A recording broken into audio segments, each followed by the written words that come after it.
이야기꾼 채널을 찾아주신 여러분, 안녕하세요. 세상의 시끄러운 소음은 잠시 내려놓고 따스한 이야기와 함께하는 시간 시작합니다. 오늘 들려드릴 이야기는 바로 시동생 선보라고 차 빌려줬더니 3개월 만에 잃어버렸다는 시어머니. 새 차나 사라는 말에 제가 딱 한마디 했더니 시댁 식구들 얼굴이 새하얗게 질려버렸습니다. 입니다. 은하야, 내일 도련님 선 본다는데 상대 집안이 꽤 괜찮다고 하더라. 내 그 BMW 좀 빌려주렴. 기 좀 살려야지. 퇴근하고 집에 돌아와 신발도 채가라 신기 전이었어요. 시어머니 최순자 여사님이 환하게 웃으며 다가와 던진 말이었습니다. 얼굴은 웃고 있었지만 눈빛에는 부탁이 아닌 통보의 기운이 가득했죠. 저는 미간을 찌푸리며 소파에 앉아 TV를 보는 남편 김민준을 쳐다봤습니다.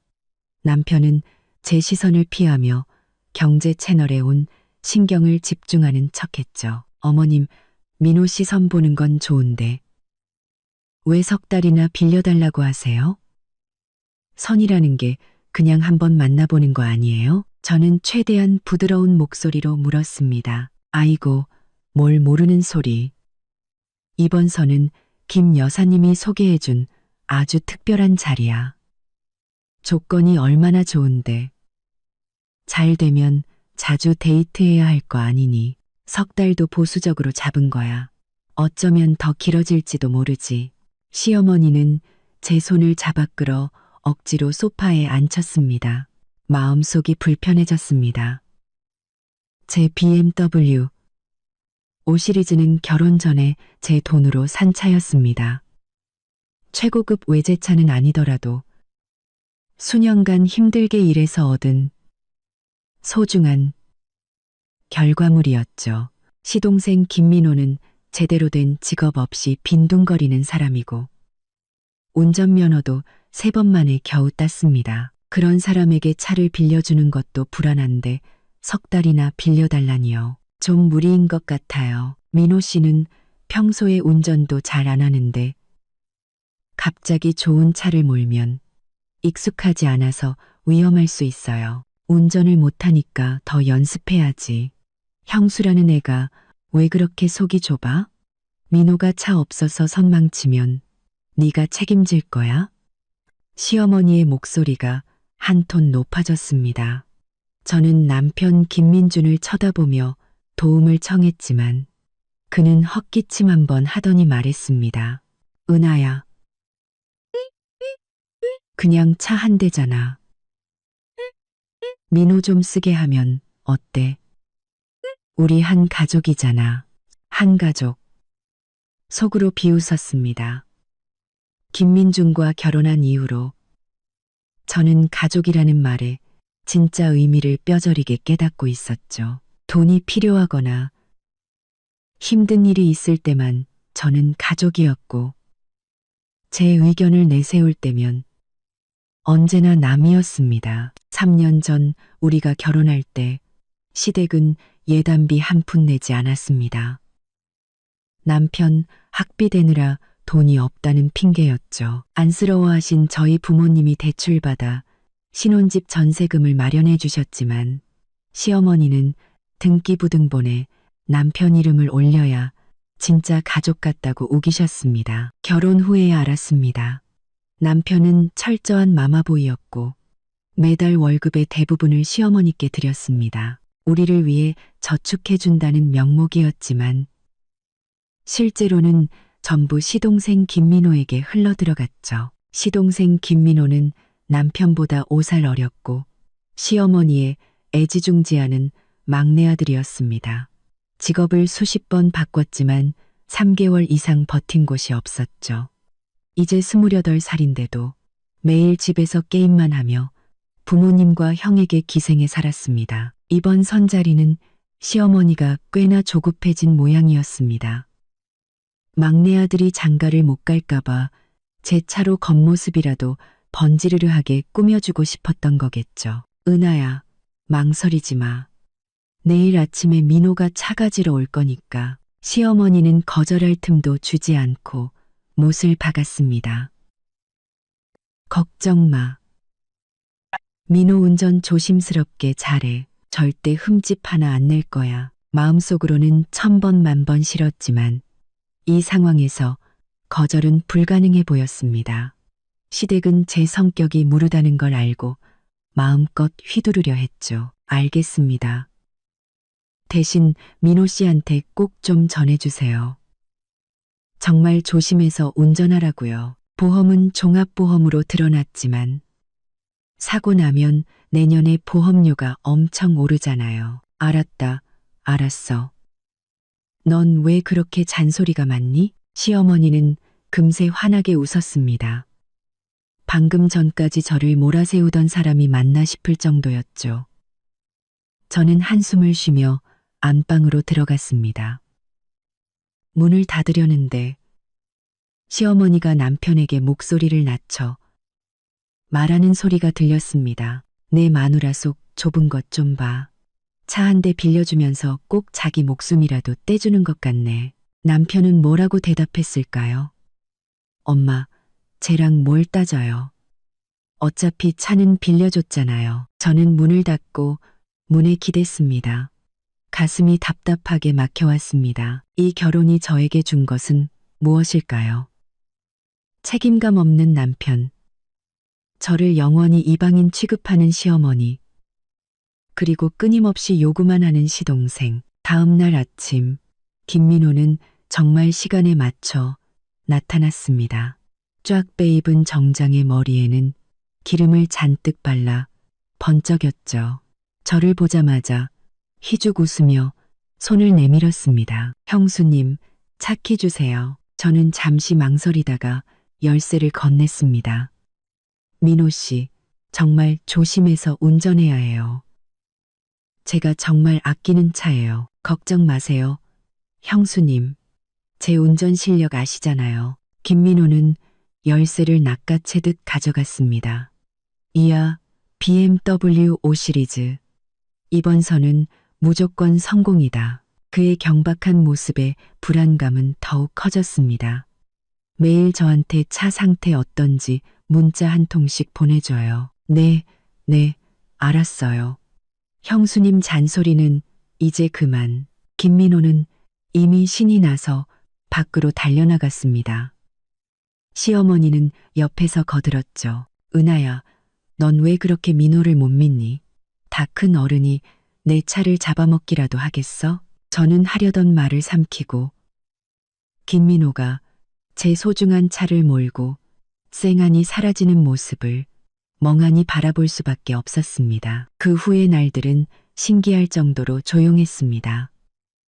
김민호는 처음 일주일간은 약속대로 매일 차 이상 없음 같은 성의 없는 문자를 보내왔습니다. 하지만 그 빈도는 점점 줄어 일주일에 한 번, 나중에는 보름에 한 번꼴로 문자가 왔죠. 제가 차 상태를 몇 번 물어봤지만 시어머니는 늘 짜증 섞인 목소리로 넌 왜 그렇게 쪼잔하게 구니? 차 멀쩡하다는데 뭐가 문제야? 라고 쏘아붙였습니다. 남편도 은하야. 그 차에 그만 좀 집착해. 우리 가족이 너무 없어 보이잖아 라며 저를 나무랐습니다. 저는 걱정을 속으로 삼키며 석 달이 빨리 지나가기만을 바랐습니다. 시간은 흘러 2달 반이 지났습니다.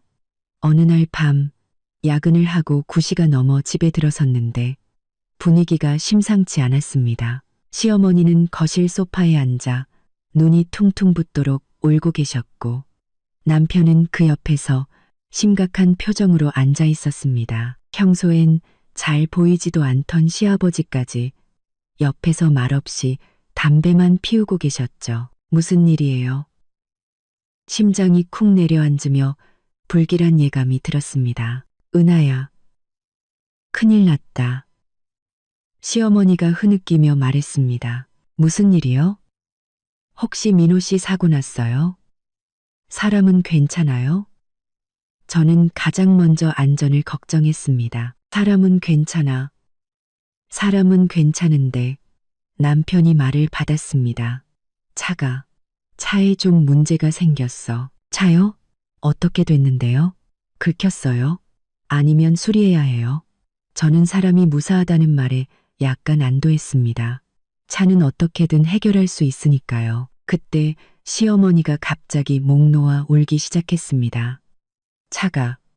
차가 없어졌어. 저는 순간 멍해졌습니다. 없어졌다고요? 그게 무슨 말이에요? 도둑 맞았다고. 민호가 며칠 전에 식당 앞에 차를 세워두고 잠깐 밥 먹고 나왔는데 그 사이에 차가 감쪽같이 사라졌대. 시어머니가 울며 말했습니다. 세상이 빙빙 도는 것 같았습니다. 경찰에 신고는 했어요? 신고는 했는데 경찰 말이 그 골목에는 CCTV가 없어서 찾기 힘들 것 같대.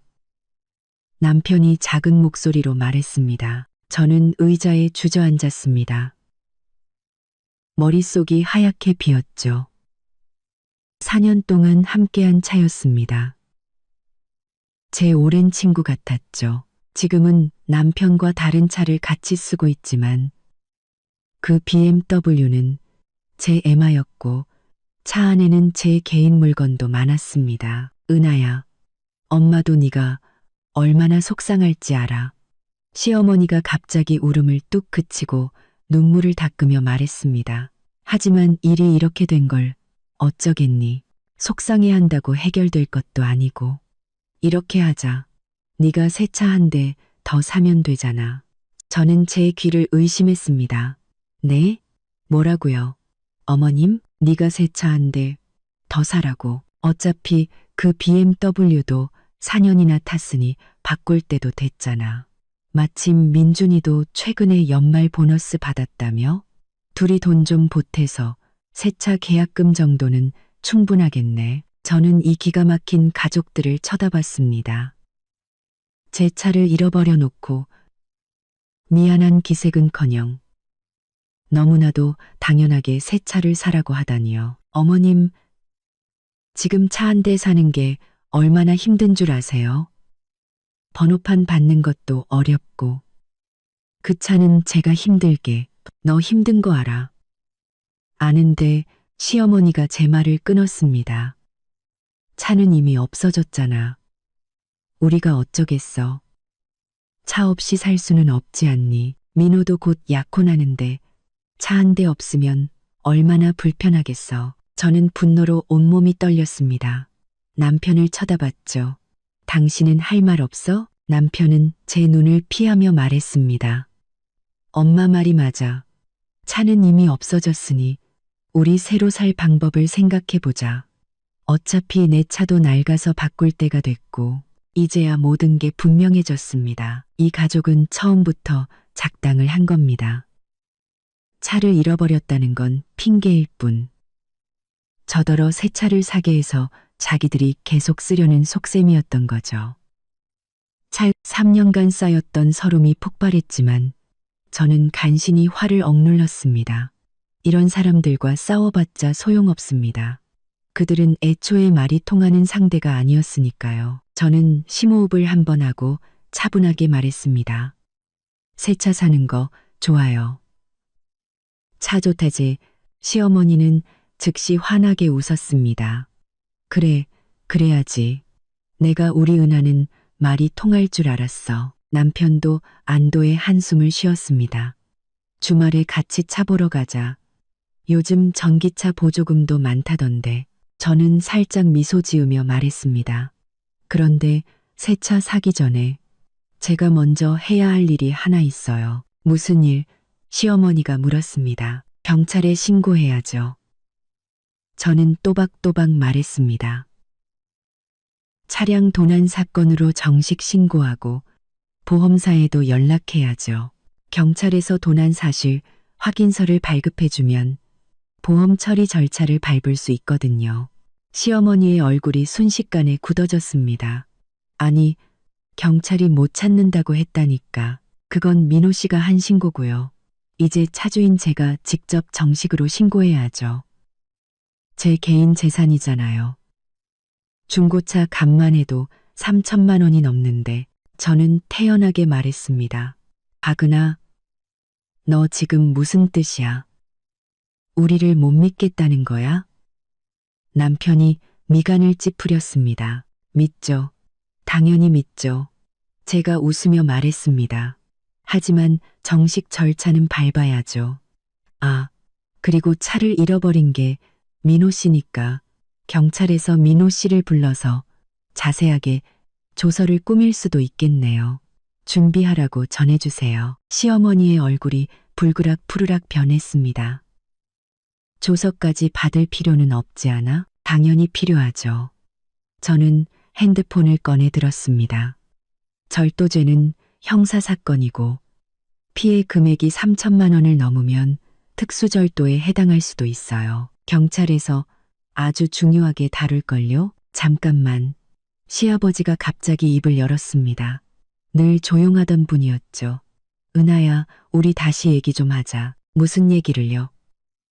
저는 순진한 척 물었습니다. 신고하는 거 말이다. 시아버지가 말을 흐렸습니다. 그때 시어머니가 벌떡 일어나 날카롭게 소리쳤습니다. 박은하, 너 꼭 이렇게 일을 크게 만들어야겠어? 우리 민호 곧 약혼하는데 형사사건에 엮이면 그 결혼 엎어지는 거 몰라? 저는 차갑게 웃었습니다. 그래서 차 정말 잃어버린 거 맞아요? 거실에는 순간 정적이 흘렀습니다. 시댁 식구 4명은 서로 얼굴만 쳐다볼 뿐 얼굴이 하얗게 질려 아무 말도 하지 못했습니다. 다들 바보처럼 굳어버렸죠. 저는 그들의 다채로운 표정 변화를 보며 속으로 쾌재를 불렀습니다.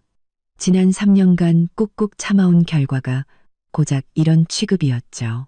오늘 저는 그들에게 보여줄 겁니다. 박은하가 더 이상 만만한 사람이 아니라는 것을요. 자, 대체 어디 있어요? 제가 한 글자 한 글자 힘주어 묻자. 거실은 죽음 같은 침묵에 휩싸였습니다. 시어머니의 얼굴은 파랗게 질렸다가 이내 시뻘개졌고 입술을 파르르 떨 뿐 아무 말도 하지 못했습니다. 남편 김민주는 벌떡 일어났다가 무언가 말하려는 듯하더니 이내 힘없이 다시 주저앉았습니다. 시아버지는 계속해서 담배만 뻐끔뻐끔 피워댔고 자욱한 연기 속에서 그의 표정은 읽을 수 없었죠. 저는 팔짱을 끼고 이 가족의 서투른 연극을 차갑게 지켜봤습니다. 3년간의 결혼 생활 동안 저는 이미 그들의 패턴을 완벽하게 파악하고 있었습니다. 불리해지면 시어머니는 막무가내로 소리를 지르고 남편은 침묵하며 시아버지는 모르는 척단청을 피웠죠. 은하야, 그게 무슨 소리니? 시어머니가 간신히 목소리를 되찾아 과장된 억울함으로 소리쳤습니다. 우리가 너를 속이기라도 했다는 거야? 차는 정말 없어졌어. 못 믿겠으면 민호한테 직접 물어봐. 좋아요. 그럼 지금 민호 씨 부르세요. 직접 얼굴 보고 얘기하죠. 제가 한치도 물러서지 않자 남편이 드디어 입을 열었습니다. 은하야, 그만 좀 해. 차 잃어버려서 다들 속상한데 그렇게 가족을 의심하는 건 너무 심한 거 아니야? 가족이요? 제가 실소를 터뜨렸습니다. 가족이 저를 바보 취급해요? 가족이 다 같이 짜고 저를 속이냐고요. 누가 널 속였다는 거야. 시어머니가 악을 썼습니다. 박은하, 너 정말 해도 해도 너무하는구나. 새 차 사주겠다는 것도 너를 생각해서 한 말인데. 그렇게 잘난 척 할 거야? 저는 심호흡을 하며 스스로를 진정시켰습니다. 이런 사람들과 말싸움해봤자 의미 없습니다. 제가 원하는 건 증거와 진실이었죠. 좋아요. 차를 잃어버렸다고 하시니 지금 바로 경찰에 신고하겠습니다. 저는 핸드폰을 들고 112를 누르는 신용을 했습니다. 그만둬. 시아버지가 갑자기 큰 소리로 외쳤습니다. 평소 과묵하던 분이라 그 우렁찬 목소리에 저도 깜짝 놀랐죠. 모두의 시선이 시아버지에게 쏠렸습니다. 그는 담배를 비벼 끄고는 깊은 한숨을 내쉬었습니다. 차, 안 없어졌다. 뭐라고요? 시어머니가 즉시 발끈했습니다. 김철수 씨, 당신 지금 무슨 헛소리 하는 거예요? 시끄러워. 시아버지가 탁자를 세게 내리쳤습니다. 찻잔이 요란한 소리를 내며 흔들렸죠. 이 지긋지긋한 연극, 이제 끝내자고. 은하 말이 맞아. 우리가 쟤를 속이면 안 됐어. 역시나 속으로 차갑게 웃었습니다. 이 가족은 저를 너무 얕봤던 겁니다. 차 어디 있어요? 저는 시아버지를 똑바로 쳐다보며 물었습니다. 시아버지는 제 눈을 피하며 대답했습니다. 민호한테 있다. 왜 저한테 차를 잃어버렸다고 거짓말하셨어요? 제가 계속해서 추궁했습니다. 시어머니가 끼어들었습니다. 그야 민호선이 잘 됐으니까. 그렇지. 상대방 집안 조건도 좋고 아가씨도 예쁘고. 근데 결혼하려면 차랑 집은 있어야 한다잖니. 그래서 생각했지. 어차피 내 그 차 잘 쓰지도 않으니까. 그냥 민호 주면 되겠다 하고 저는 제 귀를 의심했습니다. 그럼 제 차를 그냥 김민호 씨한테 주려고 하셨다고요? 뭘 준다는 거야? 시어머니가 불만스럽게 쏘아붙였습니다. 민호는 내 시동생이야. 한 가족끼리 내 것. 내 것이 어디 있어? 형수가 돼서 시동생 좀 챙겨주는 게 당연한 거 아니니? 남편도 거들었습니다. 은하야, 민호가 모처럼 좋은 사람 만났는데 형이랑 형수가 좀 밀어줘야지. 그 차 너 평소에 잘 안 타잖아. 민호가 좀 쓰면 어때서 그래? 분노로 온몸이 떨렸습니다. 이들의 상식은 제인지 범위를 아득히 벗어나 있었죠. 그 차는 제 혼전 재산이에요. 제가 힘들게 일해서 번 돈으로 산 거라고요. 제 동의도 없이 당신들이 무슨 권리로 제 재산을 마음대로 처분해요? 내 재산, 무슨 내 재산. 시어머니가 벌떡 일어나 제 코앞까지 다가와 소리쳤습니다. 네가 우리 집에 시집 왔으면 내 것도 우리 집 거지. 그동안 우리가 먹여주고 재워줬는데 차 한 대 쓴 게 뭐 그리 대수라고. 저는 차갑게 남편을 바라봤습니다. 당신도 그렇게 생각해? 남편은 시선을 피하며 우물쭈물했습니다. 은하야, 우리 가족이잖아. 뭘 그렇게 따져. 좋아요. 아주 좋아요. 저는 고개를 끄덕였습니다. 마음이 차갑게 식어내렸죠. 이 결혼은 더 이상 지속할 의미가 없었습니다. 저는 안방으로 발걸음을 옮겼습니다. 등 뒤에서 시어머니의 고함이 들려왔습니다. 박은아, 너 그 태도 뭐야? 똑똑히 들어. 그 차는 이제 민호 거야. 네가 동의하든 안 하든 그렇게 정해졌어. 저는 쾅소리가 나게 문을 닫고 잠가버렸습니다. 문 밖에서는 시어머니의 욕설과 남편의 만류하는 소리가 뒤섞여 들려왔지만 더 이상 신경 쓰지 않았습니다. 침대에 걸터 앉아 저는 차분하게 다음 행동을 생각했습니다. 3년간의 인내는 그들의 오만함만 키웠을 뿐입니다. 오늘 저는 그들에게 대가를 치르게 할 겁니다. 우선 제 차를 되찾아야 했습니다. 차가 김민호에게 있다면 찾아올 방법은 있었죠. 저는 핸드폰을 꺼내 그 누구에게도 말한 적 없는 앱을 열었습니다. 차량용 GPS 추적 시스템이었죠. 이 초소형 GPS는 차를 산 직후 혹시 모를 도난에 대비해 몰래 설치해 둔 것이었습니다. 오늘 이렇게 쓰일 줄은 정말 몰랐네요. 지도 위 도시 서쪽의 한 아파트 단지에서 붉은 점이 깜빡이고 있었습니다. 확대해 보니 새빛 아파트라는 중급 아파트 단지였습니다. 아무래도 김민호가 자기 여자친구 집에 차를 가져다 놓은 모양이었습니다. 저는 위치 정보를 캡처해서 저장하고 다음 계획을 세우기 시작했습니다. 바깥의 소란이 잠잠해지고 남편의 발소리가 문 앞에서 멈췄습니다. 그는 문을 두드렸습니다. 은하야, 문 좀 열어봐. 우리 얘기 좀 하자. 저는 일어나 문을 열고 무표정하게 그를 바라봤습니다. 남편은 억지 미소를 지었습니다. 은하야, 아까 엄마가 좀 흥분하셨어. 다 민호 걱정돼서 그런 거니까 이해해줘. 이렇게 하자. 차는 일단 민호가 쓰게 하고 나중에 우리 돈 모아서 새 차 사면 되잖아. 저는 이 남자의 뻔뻔함에 기가 막혔습니다. 그는 아직도 이게 단순히 차 한 대의 문제라고 생각하는 걸까요?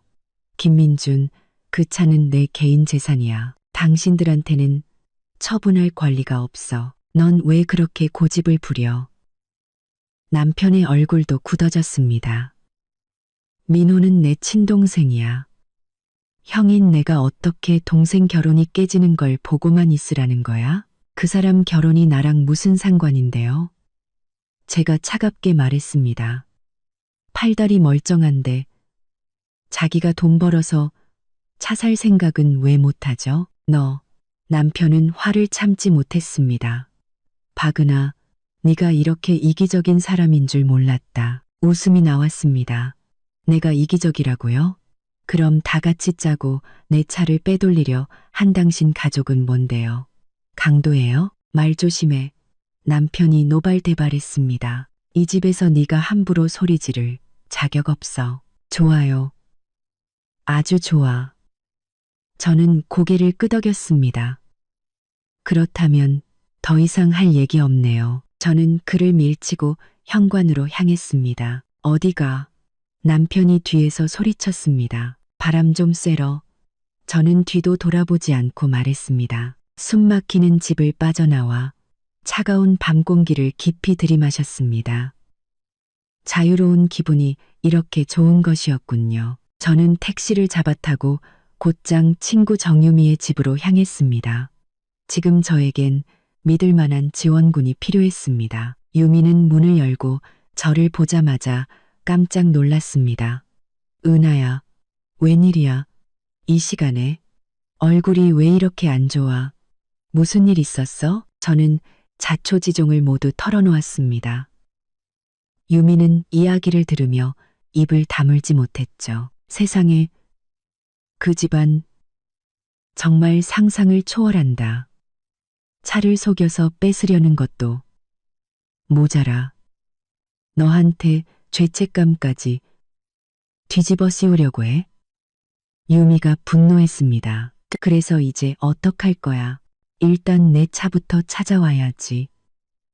제가 차분하게 말했습니다. 차는 지금 세빛 아파트에 있어. 김민호 여자친구 집인 것 같아. 그 다음엔? 설마 그 지옥 같은 집으로 다시 돌아갈 건 아니지? 유미가 걱정스럽게 물었습니다. 저는 쓴웃음을 지었습니다. 못 돌아가. 이번엔 이혼할 거야. 유미는 잠시 침묵하더니 제 손을 굳게 잡았습니다. 잘 생각했어. 그런 마마보이에, 그런 막장 시댁, 하루라도 빨리 벗어나는 게 답이야. 내가 도와줄게. 그날 밤, 저는 유미의 집에서 잤습니다. 우리는 함께 치밀한 계획을 세웠죠. 다음 날은 토요일, 행동에 옮기기 딱 좋은 날이었습니다. 다음 날 아침, 저와 유미는 유미의 차를 타고 세빛 아파트로 향했습니다. GPS 위치를 따라 우리는 삼동 앞 주차장에서 제 BMW를 금방 찾아낼 수 있었습니다. MR을 본 순간 기분이 복잡했습니다. 차는 깨끗하게 세차되어 있었지만 앞 범퍼에 선명한 긁힌 자국이 있었습니다. 김민호가 조심스럽게 운전하지 않았다는 증거였죠. 이제 어떡할 거야? 김민호 나올 때까지 기다려? 유미가 물었습니다. 저는 고개를 저었습니다. 아니, 그냥 내가 몰고 갈 거야. 보조키 있어? 당연하지. 저는 의기양양하게 열쇠고리를 흔들었습니다. 나는 항상 보조키를 몸에 지니고 다녀. 중요한 건 절대 남에게 온전히 맡기지 않는 게 내 원칙이거든. 오전 10시쯤 주변에 사람이 없는 것을 확인하고 저는 재빨리 다가가 차 문을 열고 시동을 걸었습니다. 다행히 김민호가 차 키를 바꾸지는 않았더군요. 유미야, 내 차로 내 뒤를 따라와줘. 제가 유미에게 말했습니다. 알았어. 어디로 갈 건데? 서비스 센터로 바로 갈 거야. 차 전체 점검을 받아야겠어. 지난 석 달 동안 김민호가 내 차를 어떻게 썼을지 모르잖아. 우리는 아파트를 빠져나왔습니다. 차를 몰면서 내부를 확인해 보니 수납함에는 김민호의 개인 물건들과 함께 주차비, 주유비, 영수증 몇 장이 들어 있었습니다. 저는 그것들을 모두 챙겼습니다. 전부 증거가 될 테니까요. 서비스 센터에 도착해 저는 평소 잘 알던 정비사의 기사님을 찾았습니다. 기사님, 이 차 전체적으로 점검 좀 해주세요. 특히 엔진이랑 브레이크 시스템이요. 그리고 앞 범퍼 긁힌 것도 처리해 주세요. 이 기사님은 차를 둘러보더니 놀라며 말했습니다. 박 실장님, 오랜만이네요. 이 차 요즘 다른 분이 모셨어요? 관리가 영 안 됐는데요. 저는 쓴웃음을 지었습니다. 네, 좀 사정이 있었어요. 꼼꼼하게 점검해 주시고 문제 있는 부분은 전부 기록해서 상세한 점검 보고서 좀 부탁드려요. 알겠습니다. 2시간 정도 걸릴 겁니다. 기다리는 동안 저와 유미는 서비스 센터 휴게실에서 커피를 마셨습니다. 제 핸드폰은 계속해서 울렸습니다. 남편과 시어머니에게서 온 전화였죠. 저는 무음으로 바꿔버렸습니다. 은하야, 정말 이혼하기로 굳힌 거야? 유미가 조심스럽게 물었습니다. 저는 단호하게 고개를 끄덕였습니다. 이건 더 이상 차 한 대의 문제가 아니야. 원칙의 문제지. 그 사람들은 나를 존중하지 않고 바보 취급했어. 다men 이런 결혼은 계속할 필요가 없어. 그럼 언제 탄파할 생각이야? 점검 보고서 나오면 모든 증거를 확보한 다음에 변호사를 찾아갈 거야. 2시간 후 이 기사님이 좋지 않은 표정으로 점검 보고서를 들고 왔습니다. 박 실장님, 생각보다 차 상태가 안 좋습니다.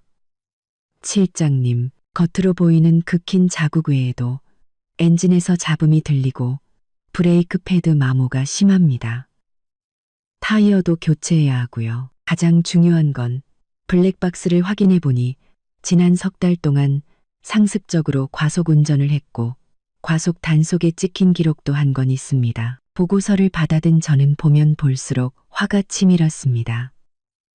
김민호는 제 차를 거의 경주용 차처럼 몰았던 겁니다. 전부 수리하면 비용이 얼마나 나올까요? 제가 물었습니다. 일단 400만 원 정도 예상하셔야 합니다. 과속 벌금은 별도고요. 저는 심호흡하며 스스로를 진정시켰습니다.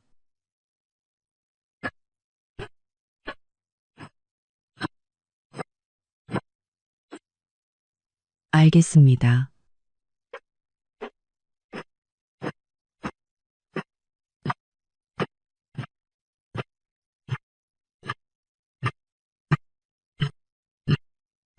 서비스 센터를 나와 저는 행동을 개시하기로 했습니다. 먼저 이혼 전문 변호사를 수소문해 월요일에 상담 예약을 잡았습니다.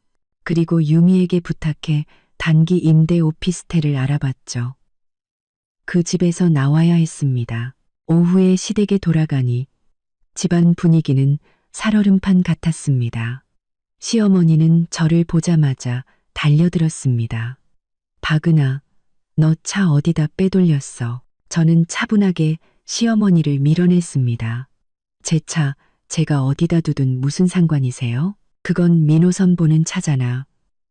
네가 차를 가져가 버리면 민호는 저녁에 여자친구 몰로 데리러 가.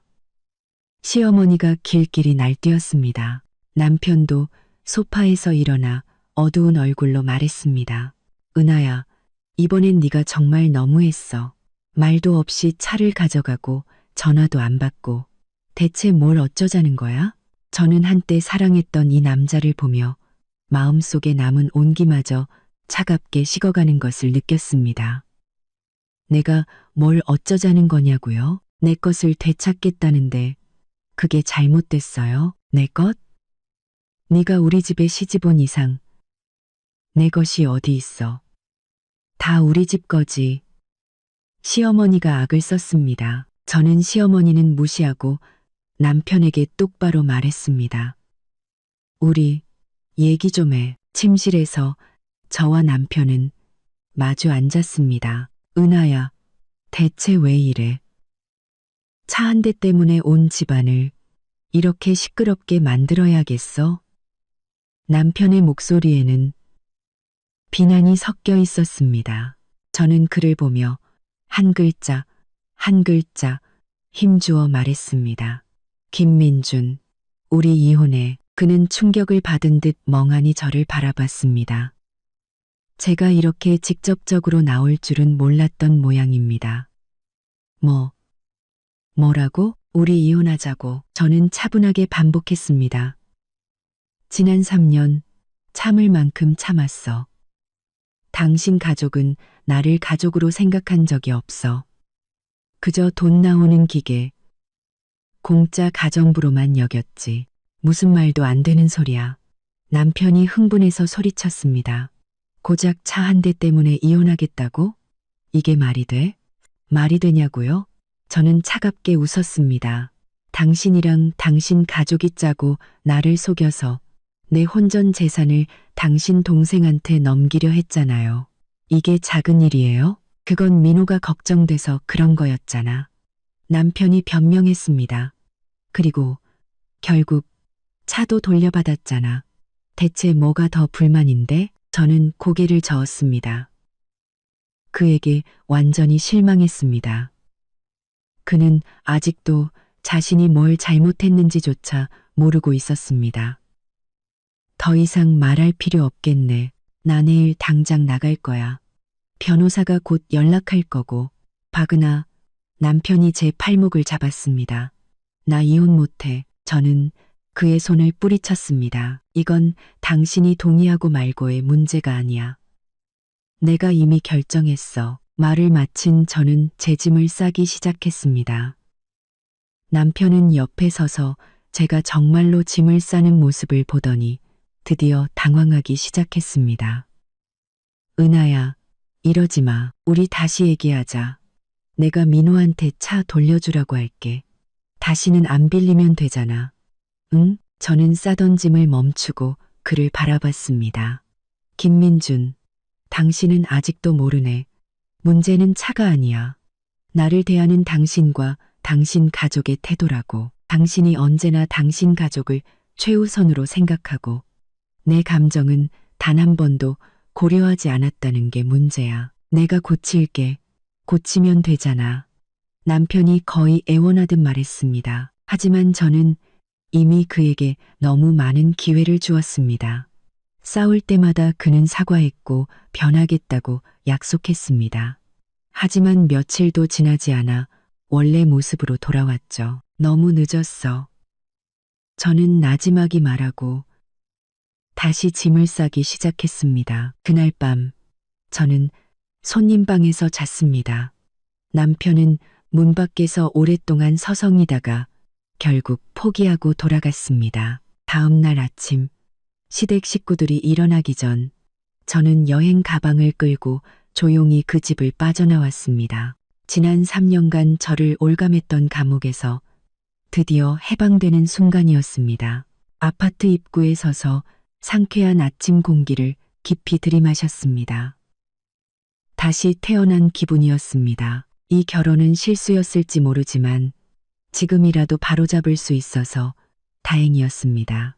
오늘부터 저는 오직 저 자신을 위해 살 겁니다. 핸드폰이 울렸습니다. 시어머니였습니다. 저는 그대로 전화를 끊고 전원을 꺼버렸습니다. 새로운 삶이 지금 시작됐습니다. 월요일 아침 9시 정각, 저는 변호사 사무실에 도착했습니다. 저를 맞이한 사람은 유미가 추천해준 이혼 전문 한지수 변호사였습니다.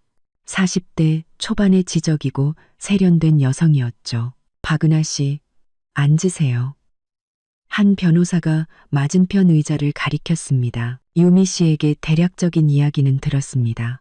그래도 자세하게 한번 설명해 주시겠어요? 저는 심호흡을 하고 지난 3년간의 결혼 생활, 특히 최근의 자동차 사건에 대해 차근차근 설명했습니다. 그녀는 진지하게 들으며 이따금씩 노트에 무언가를 기록했습니다. 그래서 은하 씨의 요구는 이혼, 그리고 부부 공동 재산에 대한 공정한 분할, 맞습니까? 저는 고개를 끄덕였습니다. 네, 맞아요. 그리고 자동차는 제 혼전 재산이니 그 소유권은 명확하게 제 것으로 해야 하고요. 구입 증명 서류는 전부 가지고 있습니다. 한 변호사는 제가 가져온 서류들을 훑어봤습니다.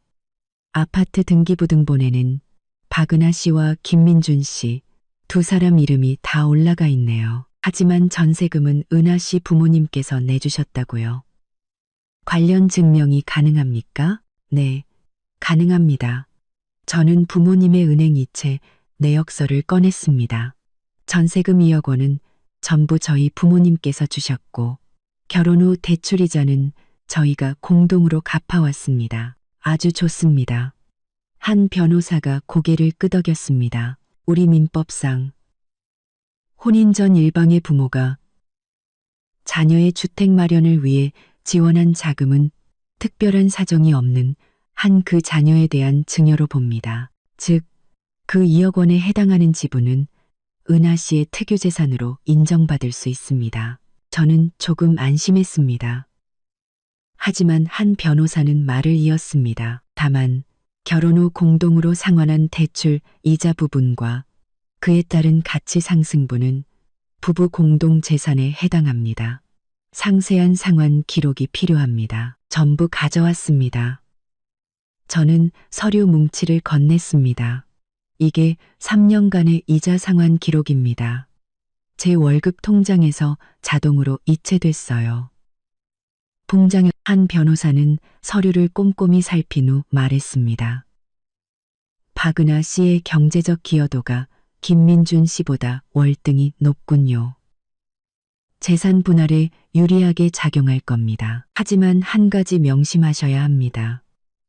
이혼 소송에서 가장 힘든 부분은 법적인 문제보다 감정적인 소모와 가족들의 압박입니다. 준비되셨습니까? 저는 막무가내로 소리 지르던 시어머니의 모습을 떠올리며 쓴웃음을 지었습니다. 마음의 준비는 되어 있습니다. 좋습니다.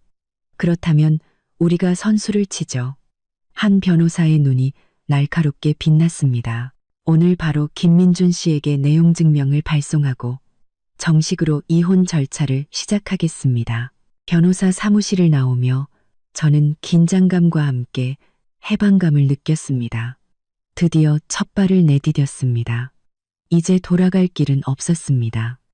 핸드폰을 켜자마자 수십 통의 부재중 전화와 문자가 쏟아져 들어왔습니다. 대부분 남편과 시어머니에게서 온 것이었고 낯선 번호 몇 개는 아마 시동생이나 시아버지의 것이겠죠. 문자를 확인하려는데 남편에게서 다시 전화가 걸려왔습니다. 잠시 망설이다가 전화를 받았습니다. 박은하, 너 드디어 전화 받네. 남편의 목소리는 다급하고 화가 나 있었습니다. 너 이틀 동안 어디 갔었어? 왜 짐 싸서 나간 거야? 친구 집에 있었어. 제가 차분하게 말했습니다. 그리고 오늘 내 변호사가 당신한테 연락할 거야. 이혼 문제로. 전화기 너머로 몇 초간 침묵이 흘렀습니다. 그러더니 남편이 거의 소리치듯 말했습니다. 너 미쳤어? 고작 그 일 때문에 진짜 이혼하겠다고? 작은 일이 아니야. 김민준. 제가 차갑게 말했습니다. 이건 우리 결혼 생활의 축소판이야. 당신 가족이 나를 존중하지 않는다는 증거고 내가 더 이상 참을 수 없다는 뜻이야. 내가 사과했잖아. 대체 나더러 어쩌라는 거야. 그의 목소리에는 절망이 섞여 있었습니다. 사과의 문제가 아니야. 우리는 가치관 자체가 달라. 저는 한숨을 쉬었습니다. 이만 끊을게.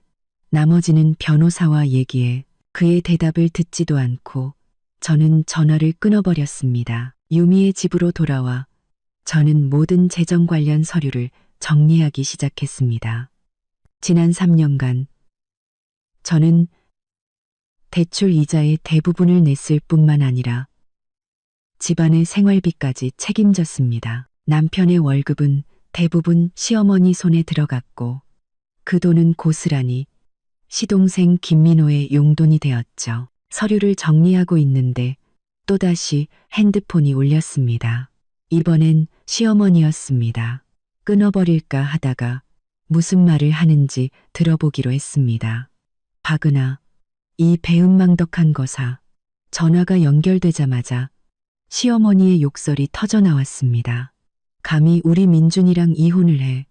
네가 그러고도 사람이야? 저는 핸드폰을 귀에서 멀리 떨어뜨리고 그녀가 고함을 지르도록 내버려뒀습니다. 똑똑히 들어. 이혼하고 싶으면 몸만 나가. 집이고 차고 다 우리 김씨 집안 거니까. 너는 한 푼도 가져갈 생각 마. 저는 차갑게 웃었습니다. 어머님, 법은 어머님 마음대로 정하는 게 아니에요. 집 전세금은 저희 부모님이 내주셨고 차는 제 혼전 재산이에요. 전부 법적인 근거가 있다고요. 개소리 집어치워. 네가 우리 집에 시집 온 이상 내 것도 다 우리 집 거야. 내가 이미 변호사 선임해놨으니까 너 한 푼도 못 챙길 줄 알아. 잘 됐네요. 그럼 변호사들끼리 얘기하라고 하세요. 제가 태연하게 말했습니다. 아, 그리고 김민호 씨한테 전해주세요. 제 차 과속 딱지 3건에 수리비 견적이 400만 원 나왔다고요. 그 청구서도 변호사 통해서 같이 보낼게요. 시어머니는 즉시 폭발했습니다. 무슨 헛소리야. 우리 민호 운전 조심하게 하는데 네가 원래 냈던 딱지겠지. 블랙박스 영상이랑 서비스 센터 점검 보고서는 거짓말 안 하죠. 못 믿으시겠으면 법정에서 확인하면 될 일이고요. 너. 시어머니는 분해서 말을 잇지 못했습니다. 이 독한 것. 내가 네 회사 찾아가서 다 까발릴 거야. 네가 어떤 여자인지 온 세상 사람들이 다 알게 해줄 거라고. 순간 가슴이 철렁했습니다. 그건 제 약점이었습니다. 저는 외국계 기업의 마케팅 팀장이었고 평판이 중요했습니다. 마음대로 하세요. 저는 애써 태연한 척했습니다. 하지만 명예훼손이나 무고는 법적 처벌을 받을 수 있다는 건 아시죠? 제 변호사가 아주 좋아하겠네요. 사건이 하나 더 늘어서 시어머니는 제 말에 기가 죽었는지 욕설을 몇 마디 더 퍼붓더니 전화를 끊었습니다. 핸드폰을 내려놓으니 손바닥에 땀이 흥건했습니다. 말은 강하게 했지만 이 이혼 소송이 쉽지 않을 거라는 예감이 들었습니다. 아니나 다를까 오후에 남편에게서 문자가 왔습니다. 은하야, 우리 다시 얘기 좀 하자. 법정까지 가는 건 서로에게 안 좋잖아. 저는 답장했습니다. 더 이상 할 얘기 없어. 모든 건 변호사를 통해. 30분 후 남편은 유미의 집 앞으로 직접 찾아왔습니다. 유미가 난처한 표정으로 저에게 말했죠. 은하야, 김민준 씨가 밑에 와 있어. 너 안 만나주면 안 가겠대. 저는 창가로 다가가 아래를 내려다봤습니다. 남편이 가로등 아래 쓸쓸하게 서 있었습니다. 한때는 저를 설레게 했던 그 모습이 이제는 피곤하게만 느껴졌습니다. 올라오라고 해. 제가 유미에게 말했습니다. 이번 기회에 확실하게 끝을 내야겠어. 집으로 올라온 남편의 모습은 거의 알아볼 수 없을 정도였습니다. 겨우 이틀 못 본 사이에 그는 눈 밑이 퀭하고 셔츠는 구겨진 채 초췌한 모습이었습니다. 은하야. 그가 입을 열자 목소리는 쉬어 있었습니다. 우리 정말 다시 시작할 수는 없는 거야? 저는 그에게 물 한 잔을 건네며 말했습니다. 앉아. 우리는 어색하게 마주 앉았습니다. 한때 가장 가까웠던 두 사람이 이제는 타인보다도 멀게 느껴졌습니다. 민준 씨, 우리 사이는 이미 끝났어. 제가 침묵을 깼습니다. 3년간의 결혼 생활은 우리가 서로에게 맞지 않는다는 걸 깨닫게 해줬을 뿐이야. 고작 차 때문에. 그의 눈이 붉어졌습니다. 차가 아니라고 했잖아. 저는 고개를 저었습니다. 당신이 언제나 당신 가족을 우선시하고 당신 어머니가 나를 함부로 대할 때 단 한 번도 내 편을 들어주지 않았던 거, 당신 동생이 끝없이 요구할 때마다 나에게 양보를 강요했던 거, 그런 것들이 쌓이고 쌓여서 이렇게 된 거야. 그는 고개를 숙였습니다. 내가 잘못했어. 하지만 고칠 수 있어. 너무 늦었어. 제가 나지막이 말했습니다. 내가 너무 많은 기회를 줬어. 작년 내 생일 기억나? 당신 어머니가 갑자기 민호 씨 데리러 가라고 해서 나 혼자 레스토랑에 남겨두고 가버렸잖아. 그건 갑작스러운 일이었고 우리 결혼기념일은 당신 어머니가 민호 씨 혼자 있으면 불쌍하다고 우리 여행에 꼭 데려가야 한다고 우겨서 결국 셋이 갔잖아. 우리 둘만의 시간이 있기나 했어? 당신 가족방해 없이 제대로 된 데이트 한 번 해본 적 있냐고. 남편은 침묵했습니다. 이 결혼 생활에서 나는 영원히 당신 집안의 이방인이었어. 저는 마음속 깊은 상처를 꺼냈습니다. 당신 가족만이 진짜 가족이고 나는 그냥 돈이나 대주는 사람, 공짜로 부려먹는 사람일 뿐이었지. 아니야. 그가 힘없이 변명했습니다. 맞아. 제가 목소리를 높였습니다. 당신 매달 월급 대부분을 어머니께 드렸잖아. 우리 집 대출 이자랑 생활비는 전부 내가 냈고 이게 정상적인 거야? 남편은 아무 말도 하지 못했습니다. 됐어. 이제 와서 이런 얘기 해봤자 의미 없어. 저는 자리에서 일어났습니다. 돌아가. 변호사가 연락할 거야. 남편이 갑자기 제 손을 잡았습니다. 은하야, 제발 한 번만 더 기회를 줘. 내가 정말 변할게. 부모님 집에서 나오고 우리 둘이 살자. 다시는 부모님이랑 민호가 우리 사이에 끼어들지 못하게 할게. 저는 그의 간절한 눈빛을 보며 순간 마음이 흔들렸습니다. 하지만 곧 정신을 차렸습니다. 이런 약속, 그는 수없이 했지만 단 한 번도 지킨 적이 없었죠. 미안하지만 더 이상 당신을 믿지 않아. 저는 손을 빼내며 말했습니다. 나가줘. 남편은 그 자리에 서서 간절하던 눈빛이 점차 분노로 바뀌는 것을 지켜봤습니다. 박은아, 너 꼭 이렇게 매정하게 굴어야겠어? 매정한 건 당신 가족이야. 제가 차갑게 말했습니다. 내 차를 속여서 빼돌리고 나더러 빈손으로 나가라고 했잖아. 그건 엄마가 화나서 한 소리고 내가 너를 빈손으로 내쫓겠어? 그가 다급하게 말했습니다. 그래. 정말? 저는 믿을 수 없다는 듯 그를 쳐다봤습니다. 그럼 재산 분할은 어떻게 할 건데? 남편은 잠시 망설였습니다. 집은 어쨌든 우리 둘 공동명의니까 반반으로 나눠야지. 차는 내 거니까 네가 가져가고. 기가 막혀 웃음이 나왔습니다. 전세금 2억은 우리 부모님이 내주셨고 대출 이자도 대부분 내가 갚았는데 당신이 반을 달라고 할 자격이 있어? 법적으로는 그래. 남편이 당당하게 말했습니다.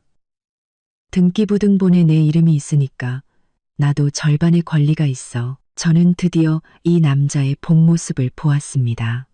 평소에는 무능하고 약한 척하더니 돈 문제가 걸리자 바로 이빨을 드러내는군요. 좋아. 아주 좋아. 저는 고개를 끄덕였습니다. 그럼 우리 법정에서 보자. 박은아. 남편이 드디어 가면을 벗어던졌습니다. 네가 진짜 나랑 재산 가지고 싸우겠다면 나도 가만 안 있어. 너랑 너희 회사 이 부장이랑 그렇고 그런 사이라는 거 내가 다 까발릴 거야. 저는 순간 멍해졌습니다. 나랑 이 부장님? 무슨 소리야? 모르는 척하지 마. 남편이 차갑게 웃었습니다. 지난번 회사 송년회 때 그 사람이 내 허리 감싸는 거 내가 봤어. 둘이 눈빛 교환하는 거 내가 장님인 줄 알아? 제 귀를 의심했습니다. 이 부장님은 저희 회사 부사장님이시고 송년회 날 술에 취해 약간 실수는 하셨지만 저는 즉시 그를 밀어냈고 그 후로 일부러 거리를 뒀습니다. 남편이 고작 그걸로 저를 협박하다니요. 김민준, 너 정말 비겁하다. 분노로 온몸이 떨렸습니다. 내가 비겁해? 그가 한 발짝 다가왔습니다. 네가 끝까지 이혼하고 재산 나누자고 하면 나도 네 회사 찾아가서 네가 바람폈다고 소문낼 거야. 누가 더 망신당하는지 한번 해보자고. 소란의 유미가 방에서 나왔습니다. 김민준 씨, 지금 뭐 하는 거예요? 은하 협박하는 거예요? 이건 우리 부부 사이의 일이야. 남은 끼어들지 마. 남편이 유미에게 소리쳤습니다. 저는 완전히 마음이 차가워졌습니다. 이게 제가 3년간 사랑했던 남자라니 가질 수 없으면 부숴버리겠다는 신보군요. 나가. 제가 문을 가리키며 얼음장 같은 목소리로 말했습니다. 한마디만 더 하면 협박죄로 경찰에 신고할 거야. 남편은 이렇게 강하게 나오는 저를 본 적이 없는지 순간 당황한 듯 멈칫했습니다. 당장 나가. 제가 소리치자 그는 저를 죽일 듯이 쳐다보더니 문을 세게 쾅 닫고 나가버렸습니다. 문이 닫히는 순간 저는 다리에 힘이 풀려 주저앉을 뻔했습니다. 유미가 급히 저를 부축했습니다. 은하야, 괜찮아? 저 자식이 뭐라고 한 거야? 저는 유미의 어깨에 기대어 참았던 눈물을 터뜨렸습니다. 슬퍼서가 아니었습니다. 분노와 해방감, 그리고 지난 3년간의 제 어리석음에 대한 허탈함 때문이었죠. 그 사람이 나를 망가뜨리겠대. 내가 재산 포기 안 하면 회사에 내가 바람폈다고 소문내겠다고. 미쳤네. 감히. 유미가 분노했습니다. 우리도 명예훼손으로 고소할 수 있어. 저는 눈물을 닦고 굳은 표정으로 일어섰습니다. 그 사람 협박에 넘어가지 않을 거야. 이 싸움 내가 반드시 이길 거야. 그날 오후 저는 남편의 협박 사실을 한지수 변호사에게 알렸습니다. 한 변호사는 이것이 명백한 악의적 협박이며 접근금지 가처분 신청을 할 수 있다고 말했습니다. 이혼 과정에서 한쪽이 다른 쪽을 협박하는 건 흔한 압박 수단입니다. 은하 씨는 냉정을 유지하고 절대 흔들리거나 타협해서는 안 됩니다. 그 후 며칠간 시댁은 예상대로 전방위적인 압박을 시작했습니다. 시어머니는 끊임없이 저를 비난하는 문자를 보냈고 시동생은 화해를 권유하는 척하며 차를 돌려주지 않으면 가만두지 않겠다고 협박했습니다. 가장 가소로운 것은 늘 침묵하던 시아버지가 저에게 연락해 다정한 목소리로 은하야, 한 식구끼리 법정 싸움까지 갈 필요 있겠니? 다시 집에 들어와서 잘 살아보자. 차는 민호 쓰게 하고 앞으로는 우리 모두 너한테 잘할게 라고 말한 것이었습니다. 저는 단호하게 거절했습니다. 아버님, 너무 늦었습니다. 차는 이미 제가 가져왔고 이혼 절차는 시작됐습니다. 돌이킬 수 없습니다. 전화를 끊고 나니 오히려 마음이 후련했습니다. 드디어 이 가족에게 잘 보이려 애쓰지 않아도 되고 그들의 비상식적인 요구를 참아주지 않아도 된다는 해방감이 들었죠. 금요일 저녁 낯선 번호로 전화가 걸려왔습니다.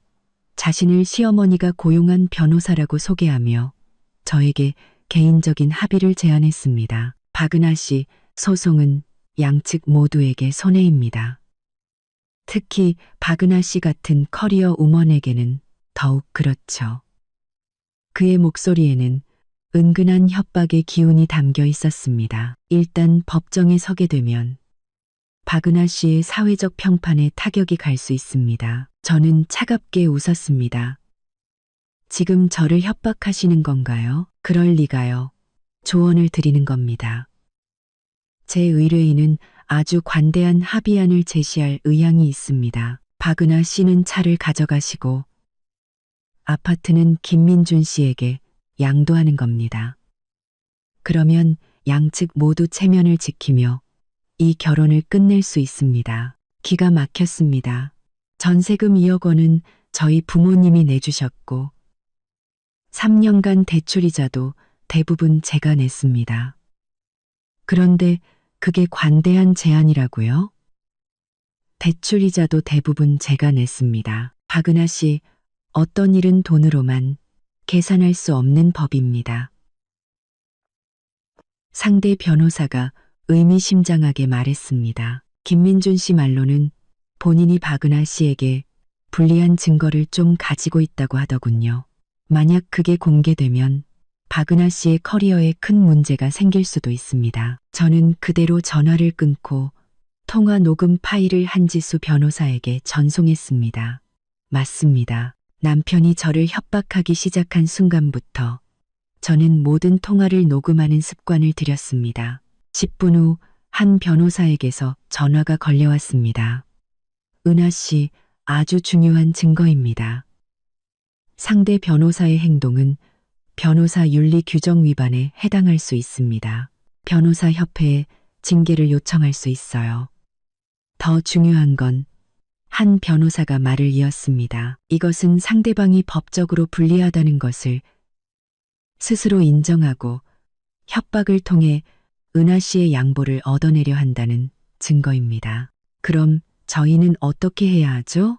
예정대로 소송을 진행합니다. 다음 주 월요일 법원에 정식으로 이혼 소장을 제출하겠습니다. 주말 동안 저는 이사에 집중했습니다. 유미가 좋은 오피스텔을 구해줬습니다.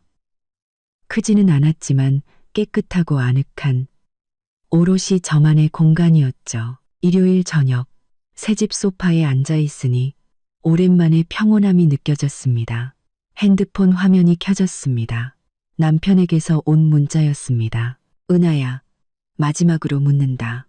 정말 이혼 안 하면 안 돼? 저는 답장했습니다. 안 돼. 월요일 법원에서 봐.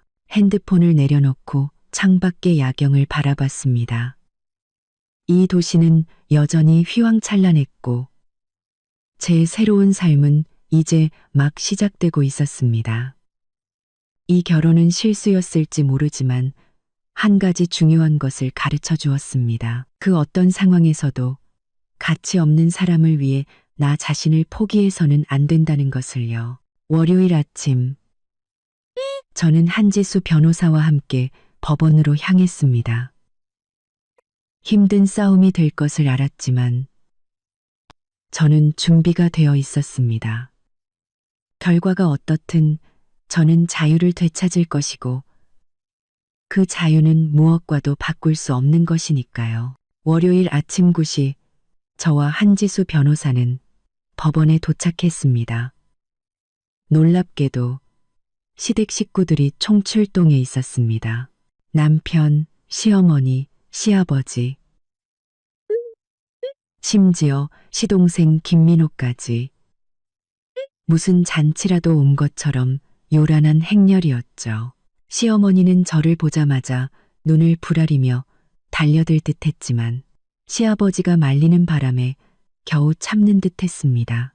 하지만 눈빛에서는 불이 뿜어져 나올 것 같았죠. 남편은 지난번보다 더욱 초췌한 모습이었습니다.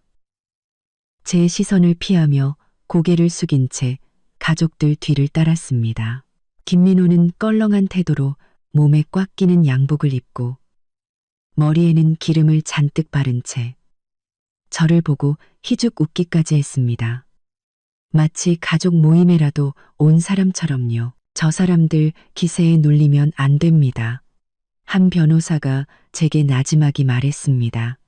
오히려 저렇게 때로 몰려왔다는 건 그만큼 저쪽이 불안하다는 증거예요. 저는 고개를 끄덕이고 심호흡을 한 뒤 한 변호사를 따라 조정실로 들어갔습니다. 조정위원은 진지한 인상의 중년 여성이었습니다.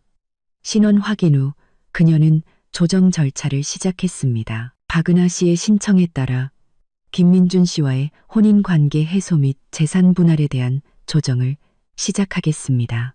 김민준 씨, 이혼에 동의하십니까? 남편이 입을 떼기도 전에 시어머니가 소리쳤습니다. 동의 못해요. 우린 절대 이혼 못 시킵니다. 당사자께서 직접 답변해 주십시오. 조정위원이 눈살을 찌푸리며 말했습니다. 남편은 저를 한번 쳐다보더니 작은 목소리로 말했습니다. 이혼에 동의하지 않습니다. 저희 사이에 아직 감정이 남아있다고 생각합니다. 그냥 순간적인 다툼일 뿐입니다. 순간적인 다툼이 아닙니다. 제가 차분하게 그의 말을 끊었습니다. 오랜 시간 고민하고 내린 결정입니다. 조정위원은 고개를 끄덕였습니다.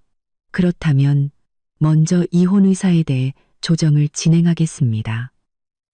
박은하 씨, 이혼을 요구하는 구체적인 사유를 말씀해 주시겠어요? 저는 준비한 대로 논리정연하게 말했습니다.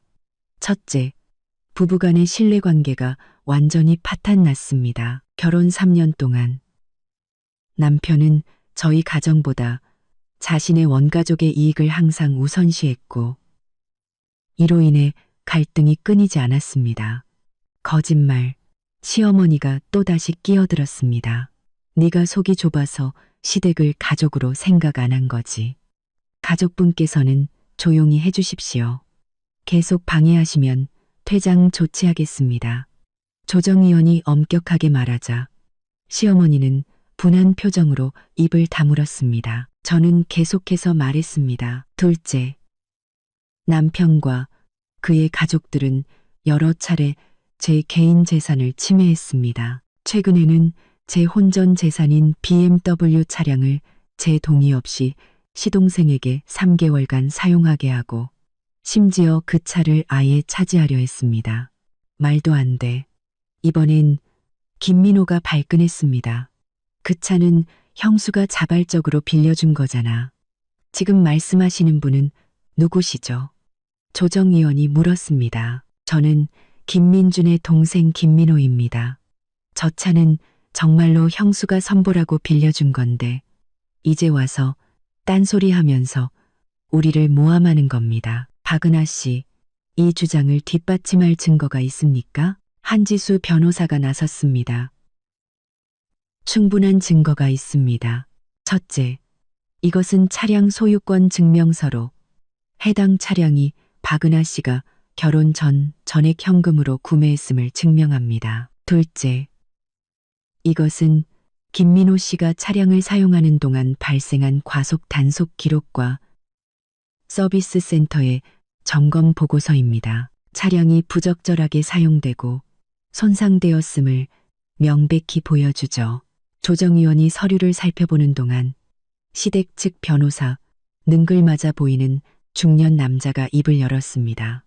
조정위원님, 이것은 그저 평범한 가족 간의 다툼입니다. 박은하 씨가 시동생에게 차를 빌려줬다가 사소한 갈등으로 이혼까지 요구하는 것은 명백히 충동적인 결정입니다. 한 변호사가 차갑게 웃었습니다. 자발적으로 빌려준 것이라면 왜 김민준 씨 가족은 박은하 씨에게 차가 도난당했다고 거짓말을 했습니까? 그야 제가 속이 좁으니까 그렇지. 그냥 더 빌려달라고 하면 절대 안 빌려줄 게 뻔하잖아. 시어머니가 소리쳤습니다. 그 말이 끝나자 조정실에는 순간 정적이 흘렀습니다. 조정위원조차 눈썹을 치켜떴죠. 시어머니는 자신이 실언했음을 깨닫고 얼굴이 하얗게 질렸습니다. 시댁 측 변호사가 급히 수습에 나섰습니다. 제 의뢰인의 말씀은 그것이 일종의 소통 방식이었을 뿐 악의적인 기만은 아니었다는 뜻입니다. 조정위원은 그 변명을 받아들이지 않는다는 듯 고개를 저었습니다. 그녀는 남편을 바라보며 물었습니다. 김민준 씨, 아내를 속이는 행위에 가담했습니까? 남편은 고개를 숙인 채 하얗게 질린 손으로 주먹을 꽉 쥐었습니다. 한참 후에야 그는 힘겹게 입을 열었습니다. 저는 그냥 동생을 돕고 싶었을 뿐입니다. 가담 사실을 인정하시는군요. 조정위원은 기록지에 무언가를 적었습니다. 현재까지의 증거와 진술을 종합해 볼 때 양측의 신뢰 관계는 심각하게 훼손된 것으로 보입니다. 김민준 씨, 박은하 씨의 이혼 의사가 확고한 점을 고려하여 관계 파탄 사실을 받아들이고 재산 분할 문제에 집중하는 것을 권고합니다. 안 됩니다. 남편이 고개를 번쩍 들었습니다. 저는 이혼 못합니다. 은하야, 우리 다시 한 번만 기회를 갖자. 응? 그의 눈에는 눈물이 고여 있었습니다. 예전 같았으면 마음이 약해졌을지도 모릅니다. 하지만 이제 저는 이 남자의 본질을 압니다. 그는 이를 위기에 처했을 때만 소중함을 아는 척하는 사람입니다. 미안하지만 이미 결정했습니다. 저는 단호하게 말했습니다. 조정은 1시간 동안 계속되었지만 남편이 끝까지 이혼을 거부하면서 결국 결렬되었습니다. 조정위원은 조정 불성립을 선언하고 사건은 정식 소송 절차로 넘어갈 것이라고 말했습니다. 조정실을 나오는데 시어머니가 일부러 제 어깨를 세게 치고 지나가며 나지막이 욕설을 내뱉었습니다. 이 독한 것, 어디 두고 보자. 한 변호사가 즉시 한 걸음 나서며 말했습니다. 지금 하신 말씀, 명백한 협박입니다. 녹음되었습니다. 이런 행동을 계속하시면 접근금지 가처분을 신청하겠습니다. 시어머니는 분해서 얼굴이 파랗게 질렸지만 시아버지와 변호사에게 이끌려 사라졌습니다. 남편은 맨 뒤에 남아 복잡한 눈빛으로 저를 바라봤습니다. 은하야, 정말 이렇게까지 해야겠어. 이렇게 만든 건 당신들이야. 저는 차갑게 말하고 돌아섰습니다. 법원 밖으로 나오자 눈부신 햇살이 쏟아졌습니다. 저는 깊은 숨을 내쉬었습니다. 마치 천근만근의 짐을 내려놓은 기분이었습니다. 1라운드는 아주 순조로웠습니다. 조정위원도 명백히 우리 편이었고요. 김민준 씨가 이혼에 동의하지 않더라도 6개월 후에 우리는 다시 소송을 제기해서 판결 이혼을 받을 수 있습니다. 한 변호사가 말했습니다. 그럼 이제 어떻게 해야 하죠? 이제부터가 진짜 시작입니다. 재산 분할의 시간이죠. 한 변호사의 눈이 날카롭게 빛났습니다. 법원에서 3일 뒤에 첫 변론 준비기일을 잡았습니다. 그때 저들에게 우리가 준비한 깜짝 선물을 보여줄 겁니다. 사흘 뒤 같은 조정실에서 변론 준비기일이 열렸습니다. 이번에는 남편과 그의 변호사만 참석했습니다. 시댁 측 변호사가 선수를 쳤습니다. 저희 측 재산 분할 방안입니다. 박은하 씨가 이혼을 강력히 원하므로 현재 거주 중인 아파트를 포함한 부부 공동 재산을 5호로 분할할 것을 요구합니다. 한 변호사는 서류를 받아 훑어보더니 차갑게 웃었습니다. 이 방안대로라면 박은하 씨 부모님께서 지원해 주신 전세금 2억 원은 완전히 무시되는 셈이군요. 명백히 불공정합니다. 등기부 등본에 양측의 이름이 기재되어 있으니 법적으로 공동재산입니다. 전세금은 박은하 씨 부모님께서 부부 양측에게 증여한 것으로 봐야 합니다. 저희는 그것이 박은하 씨 개인에 대한 증여였음을 증명할 증거가 있습니다. 한 변호사는 태연하게 다른 서류를 꺼냈습니다. 이것은 주택 구입 당시 박은하 씨 부모님께서 작성하신 증여 확인서입니다. 전세금이 딸 개인에게 증여된 것임을 명시하고 있습니다. 상대 변호사는 예상치 못한 반격에 얼굴이 살짝 굳었습니다. 한 변호사는 기회를 놓치지 않았습니다. 또한 저희는 김민준 씨가 혼인 기간 중 그의 어머니와 동생에게 부부 공동 재산을 임의로 이전한 약 5천만 원의 반환을 요구합니다. 이번엔 남편이 참지 못하고 소리쳤습니다. 그건 제 월급이에요. 제가 마음대로 쓸 권리가 있다고요. 혼인 기간 중에 근로소득은 부부 공동 재산에 해당합니다. 배우자의 동의 없이 거액의 재산을 일방적으로 이전하는 것은 위법입니다. 한 변호사는 은행거래 내역서를 재판부에 제출했습니다. 이것은 지난 3년간 김민준 씨의 급여, 이체 및 송금 기록입니다.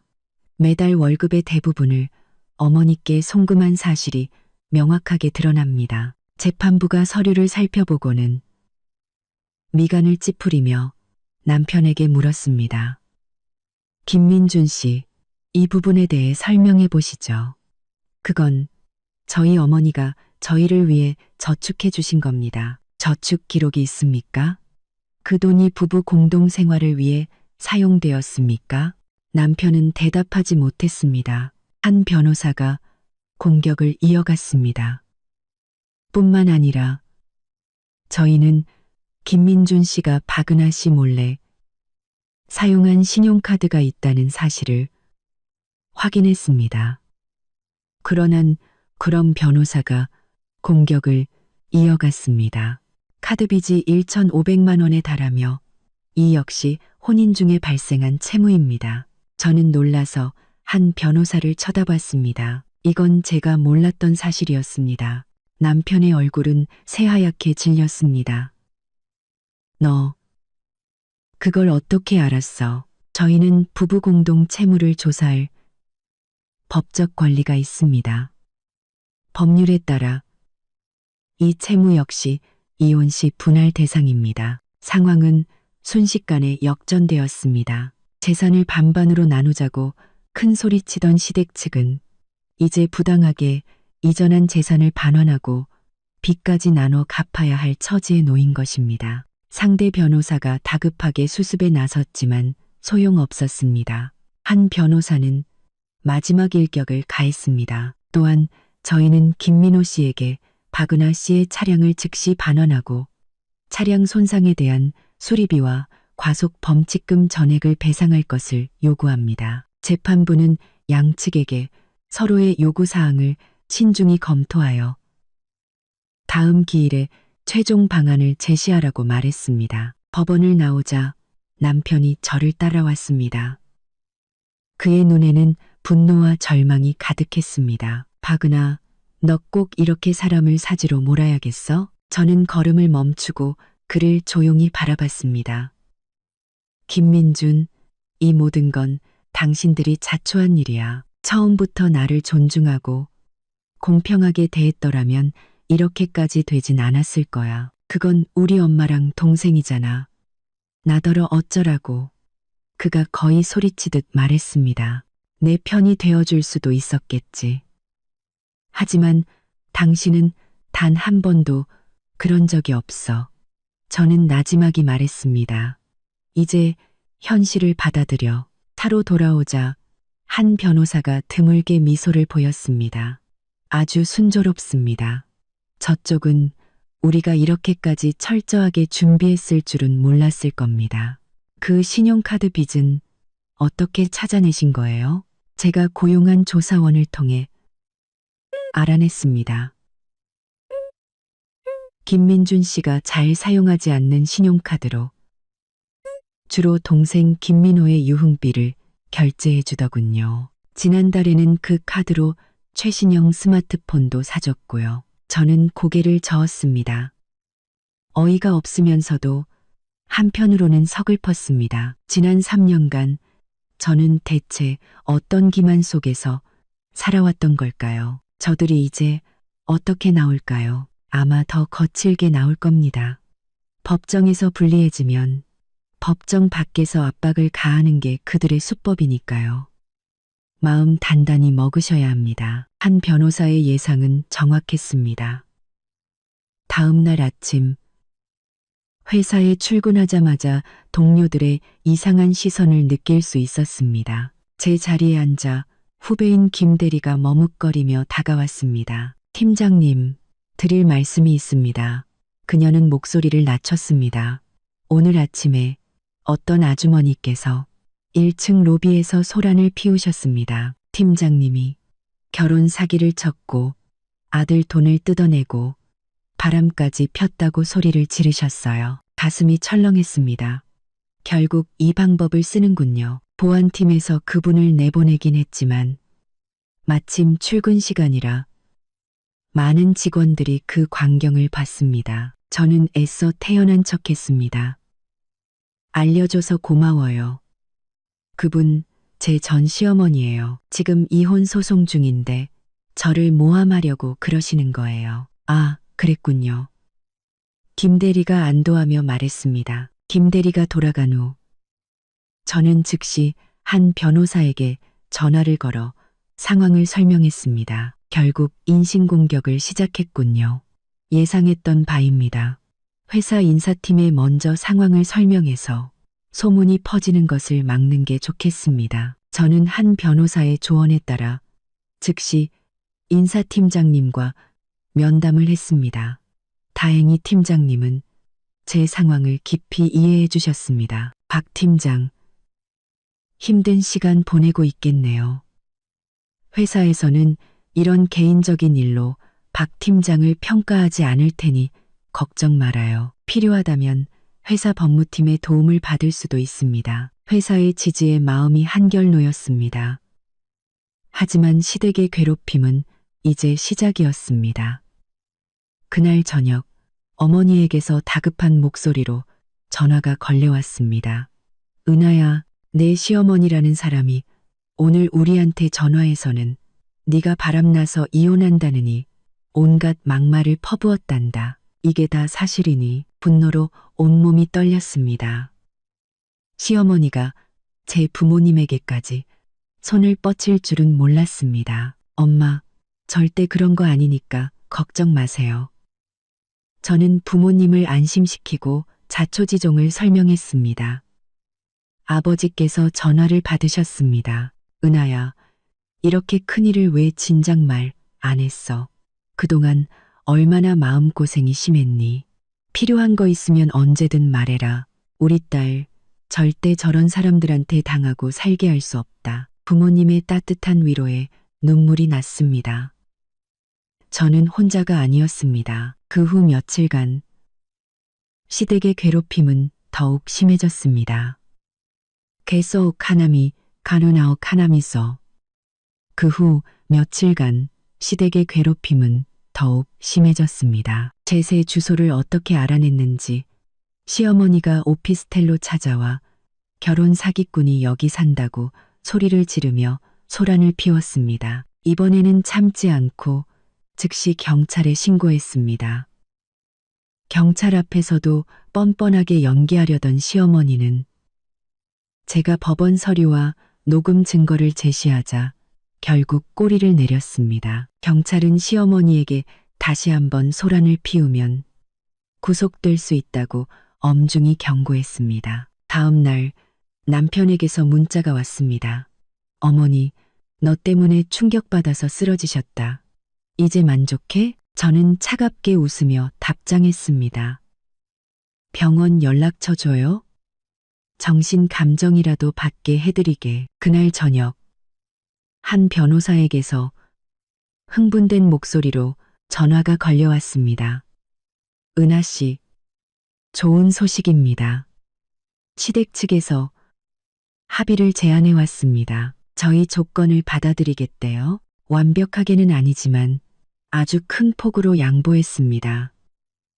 아파트는 은하 씨 소유로 하되 남편에게 약간의 보상금을 지급하는 조건입니다. 이전한 재산도 절반은 돌려주겠다고 하고요. 저는 잠시 생각했습니다. 고려해 볼 만하네요. 하지만 김민호 씨가 차량 손해액 전액을 배상하고 시댁 전체가 서면으로 사과해야 한다는 조건은 양보할 수 없습니다. 전달하겠습니다. 그런데 저들이 갑자기 태도를 바꾼 데는 다른 이유가 있는 것 같습니다. 혹시 박정훈이라는 이름 기억나세요? 은하씨 대학 동기라던데. 정훈이요? 네, 알죠. 근데 그게 무슨? 제가 알아봤더니 김민호가 다니는 회사가 바로 박정훈 씨가 운영하는 곳이더군요. 제가 정훈 씨에게 연락해서 상황을 설명하고 압박을 좀 넣어달라고 부탁했습니다. 저는 깜짝 놀랐습니다. 세상에. 김민호가 정훈이 회사에 다닌다고요? 네, 아마 일자리를 잃을까봐 급하게 합의에 나선 모양입니다. 이건 정말 예상치 못한 소식이었습니다. 박정훈은 대학 시절 저를 따라다녔지만 졸업 후에도 좋은 친구로 지내고 있었습니다. 세상이 이렇게 좁을 줄이야. 그렇다면 우리에게 더 유리한 고지를 점령한 셈이네요. 우리 조건 하나도 빼지 말고 그대로 밀어붙이세요. 전화를 끊고 저는 창밖의 야경을 바라봤습니다. 이 기나긴 싸움이 드디어 끝나가고 있었습니다. 합의 날짜는 사흘 뒤로 잡혔습니다. 제가 최종 서류를 준비하고 있을 때 유미가 흥분된 얼굴로 제 오피스텔로 찾아왔습니다. 은하야, 너 이거 들으면 까무러칠걸. 유미는 가방에서 USB 하나를 꺼냈습니다. 우리 사촌 오빠가 교통정보센터에서 일하잖아. 내가 오빠한테 부탁해서 김민호 차량 운행 기록 좀 뽑아봤어. 과속이랑 신호 위반은 기본이고 더 대박인 게 있어. 유미는 USB를 노트북에 꽂고 동영상 파일을 하나 열었습니다. 이거 봐. 한 달 전 남산 근처 도로 CCTV 영상이야. 화면에는 제 BMW가 길가에 서 있었고 김민호가 내려서 조수석 문을 열어주자 한 젊은 여자가 내렸습니다. 둘은 아주 다정해 보였죠. 저 여자가 그 선 본 여자겠네. 제가 말했습니다. 계속 봐봐. 유미가 의미심장하게 웃었습니다. 영상 속에서 두 사람이 카페에 들어갔다가 30분쯤 후에 나왔는데 이번에는 운전석에서 다른 남자가 내리는 것이었습니다. 이게 어떻게 된 거야? 제가 놀라서 물었습니다. 기가 막히지? 내가 오빠한테 부탁해서 며칠간 그 차 동선을 추적해봤는데 운전하는 사람이 계속 바뀌는 거야. 김민호일 때도 있고 저 남자일 때도 있고 심지어 어떤 아줌마가 운전할 때도 있었어. 유미는 다른 영상들을 보여주었습니다. 사흘 뒤 같은 남자가 제 차를 몰고 고급 호텔로 들어가는 장면. 닷새 뒤 중년 여성이 그 차로 백화점 쇼핑을 가는 장면. 그럼 김민호가 내 차를 다른 사람들한테도 빌려줬다는 거야? 그뿐만이 아니야. 유미의 눈이 빛났습니다. 내 생각에 김민호, 내 차로 불법 렌터카 사업을 한 것 같아. 아니면 카카오 택시 같은 걸 뛰었거나. 저는 충격의 말을 잃었습니다. 뭐라고? 내 차로 영업을 했다고? 내가 카카오 택시 앱으로 그 동네에서 여러 번 호출해봤어.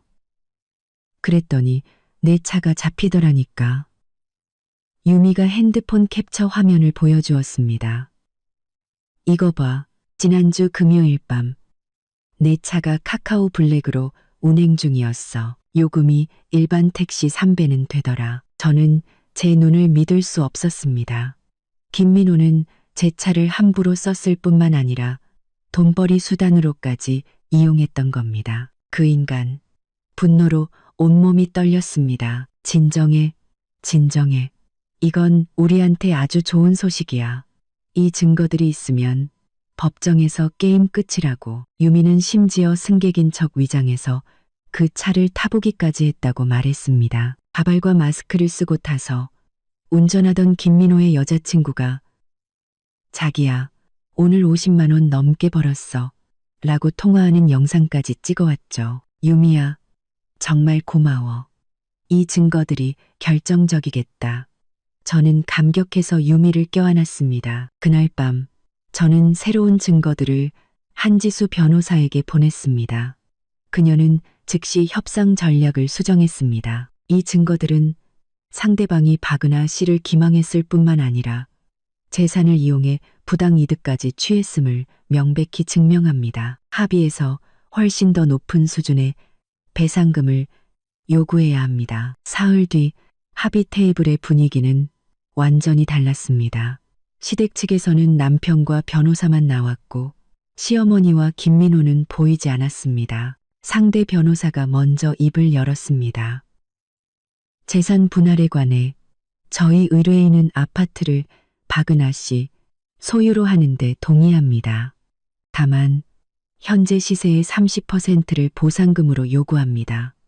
차량은 반환하되 손상에 대한 책임은 묻지 않는 것으로. 한 변호사는 미소를 지으며 노트북을 열었습니다.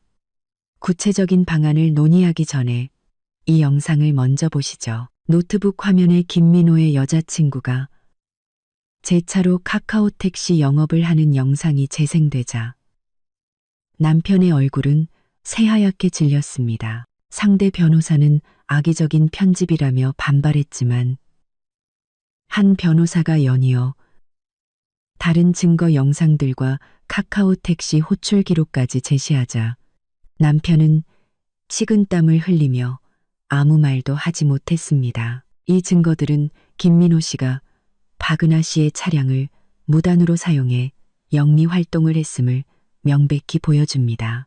이는 박은하 씨의 재산권에 대한 심각한 침해입니다. 결국 남편은 변호사와 잠시 밖에서 이야기를 나누고 돌아와 모든 조건을 제고하겠다고 말했습니다. 그 후의 협상은 놀라울 정도로 순조롭게 진행되었습니다. 시댁은 아파트에 대한 보상금 요구를 철회했고 차량 소유권을 온전히 인정했으며 모든 손해를 배상하겠다고 했습니다. 한 변호사는 여기서 멈추지 않았습니다. 차량 손해배상과는 별개로 지난 3개월간의 차량 사용료를 지불할 것을 요구합니다. 렌터카 시세에 따라 월 300만 원씩 총 900만 원입니다. 900만 원이요? 그게 무슨 강도 같은 소리요. 남편이 소리쳤지만 그럼 법대로 하시죠. 라는 한 변호사의 차분한 한마디에 꼬리를 내릴 수밖에 없었습니다. 2시간의 줄다리기 끝에 최종 합의가 이루어졌습니다. 양측은 이혼에 동의한다. 아파트는 온전히 내 소유가 되며 나는 남편에게 어떠한 보상금도 지급하지 않는다. 차량은 내 소유이며 시댁은 3일 내에 차량을 반환한다. 김민호는 차량 수리비, 범칙금, 그리고 3개월 사용료를 포함해 총일 500만 원을 배상한다. 시댁은 서면으로 공식 사과한다. 협상이 끝나고 남편이 저를 따로 불렀습니다. 은하야, 나 정말 민호가 그런 짓까지 한 줄은 몰랐어. 이제 와서 그런 말은 의미 없어. 용서해달라고 할 자격 없는 거 알아. 하지만 나 정말 후회해. 내가 네 마음을 너무 몰라줬어. 저는 그를 바라봤습니다. 김민준. 어떤 실수는 만회할 수 있지만 어떤 실수는 그렇지 않아. 우리 사이는 여기까지야. 그는 잠시 침묵하더니 고개를 끄덕였습니다. 알겠어. 앞으로 행복해라. 그가 쓸쓸하게 돌아서는 뒷모습을 보며 마음 한구석이 시큰했지만 그보다 더 큰 해방감이 밀려왔습니다. 그날 저녁 저는 유미와 함께 제가 가장 좋아하는 일식집에서 자유를 축하했습니다. 식사를 하던 중 유미가 갑자기 엄청난 소식을 전해주었습니다. 있잖아, 김민호 그 선 본 여자. 알고 보니 그냥 부잣집 딸이 아니었어. 전문 결혼 사기꾼이었대. 뭐라고? 결혼 급한 남자들한테 접근해서 돈 뜯어내고 잠적하는 수법을 쓴대. 내 친구 동료의 사촌 언니도 그 여자한테 당했다더라. 지금 경찰에 신고 들어가서 수배 중이래. 기가 막혔습니다. 온갖 수를 써서 아들 장가 보내려던 시댁이 결국 사기꾼에게 걸려들었다니. 이보다 더 완벽한 인과응보가 있을까요? 저는 고민 끝에 남편에게 김민호 씨 여자친구 배경을 한번 알아보는 게 좋을 것이라는 간단한 경고 메시지를 보냈습니다. 얼마 후 남편에게서 답장이 왔습니다. 알려줘서 고맙다. 차는 내 오피스텔 주차장에 세워뒀어. 열쇠는 경비실에 맡겼다. 이혼 서류에 도장을 찍고 3년간의 결혼 생활에 마침표를 찍었습니다. 길고 길었던 싸움이 드디어 끝났습니다. 이후의 이야기는 제게 닥친 또 다른 시련과 그것을 극복하고 진정한 행복을 찾아가는 과정입니다. 이혼 후 저는 일에만 몰두했고 그 결과 회사에서 능력을 인정받아 마케팅 부사장으로 승진했습니다. 그리고 그 과정에서 새로운 인연, 이지훈 대표를 만나게 되었죠. 하지만 행복이 찾아오려 할 때 제 전남편 김민준이 제 앞에 다시 나타났습니다. 시어머니가 뇌졸중으로 쓰러졌는데 치료비가 없다며 돈을 빌려달라고 애원했죠. 저는 단호히 거절했습니다. 박은아, 넌 정말 피도 눈물도 없구나.